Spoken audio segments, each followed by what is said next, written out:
music adds a sense of urgency, doesn't it? If you heard that music coupled with the impending vice presidential debate, wouldn't you watch? Because think of it, if I told you the vice presidential debate is coming up without that music, you really would not appreciate the urgency. Nor would you if I didn't set it up with such an important guest like Larry Sabato from the UVA Center for Politics, whose Kennedy half-century is the definitive look at how we've wandered in the last 50-plus years since that president's passing. Professor, good to see you. Nice to see you, Neil. All right. Did the music help appreciate the gravitas of this situation for you? I'm so excited, I don't know if I can even respond to your questions. All right, well, that's the way I roll. Let me ask you about this Hillary Clinton take, because depending on who you talk to, big deal to Republicans, they call it another Mitt Romney moment. A Democrat, a liberal I just had on, not such a big deal to her, because, well, bygones are bygones. Which is it? You mean about her comments on Bernie Sanders yes, and Sanders' supporters? Yes. Well, it's not helpful. She's having a problem with millennials and former Sanders supporters, and they were all in for Bernie. They never really took to her, and you can see it in the polls even today. She's not doing nearly as well with those under the age of 34 as Barack Obama did. So this tape comes out, she kind of, lumps them in with, living in their parents' basement, on their barista jobs. Not all of them, I gotta stress. But she gives a clear, disdainful impression of this force that is at the time just beginning to start this little revolution that almost upended her. I can't imagine they're going to be happy campers about it.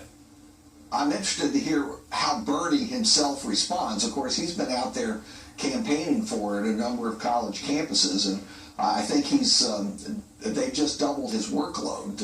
If he's willing to do it, I assume he will be. So you think, obviously, he'd be a little ticked, to put it mildly, but he's a good soldier. He's a good soldier for the party. He's been campaigning with her.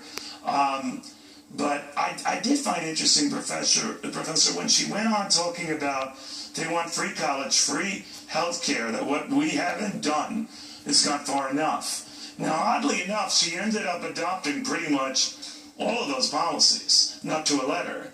But would she then come out and say, hey, whatever I said back then, I've taken all your heroes' platform? Well, politicians are very good at evolving. You know that, Neil. They evolve constantly, and they are ballet dancers who can turn on a dime. So I don't think anybody's surprised that a politician would change his or her views. But you do. That's something you answer for in a debate if the other candidate presses it. If the other candidate presses it. Now, and if it comes up in a debate, now I'm not one to talk about media bias, of course, but I wonder if the media will exhibit half the zeal it did with the Mitt Romney famous 47% remark. Maybe it will. What do you think? Some will, some won't. That is such a weak answer. That is such a weak answer. Well, it was a weak question. Oh, so I think, touche, Professor. All right, well, my prediction is this. I'm not going to make any bets because I lose them with you.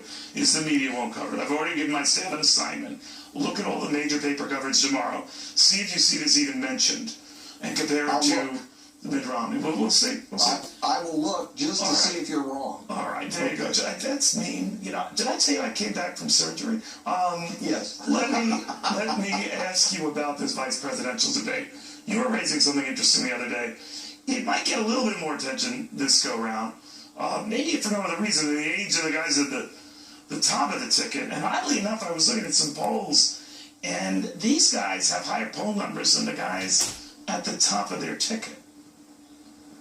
Well, I'm sure some of the commentary you'll hear probably from average citizens watching it on Tuesday night is, gee, I wish we could flip the tickets. Right. Some people are going to like the fact that they're, relatively low-key. There'll be partisan clashes. There always are in a debate. But, these are people who are really substantive. They're very experienced. They've been in high offices. They've also participated in a wide variety of debates. So I expect them to do relatively well. Now, as far as their age is concerned, that's reassuring. Both candidates did the right thing in picking younger VP candidates, although I've got to tell you, as somebody who's very near 65. I resent your question, Neil. I think it's ageism. It's ageism. Clinton is what, 68 and Trump is 70? That is at worst late middle age. Old age doesn't start till 90. And I know. I'm told 70 is the new 69. Professor, great. I know I'm going to be seeing you Tuesday for the big debate. I look forward to that. But when you make fun of me, I always feel like I should be holding my chest, and I get all, it's like a flutter or something. But we have paddles here, so we're ready just in case. All right, thank you, my friend. Always good having you. Good human being as well. All right, and you know about the media attention telling you about Republicans and all of those who have jumped ship to Hillary Clinton. It goes the other way around as well. Meet the Democrat who jumped ship for Donald Trump.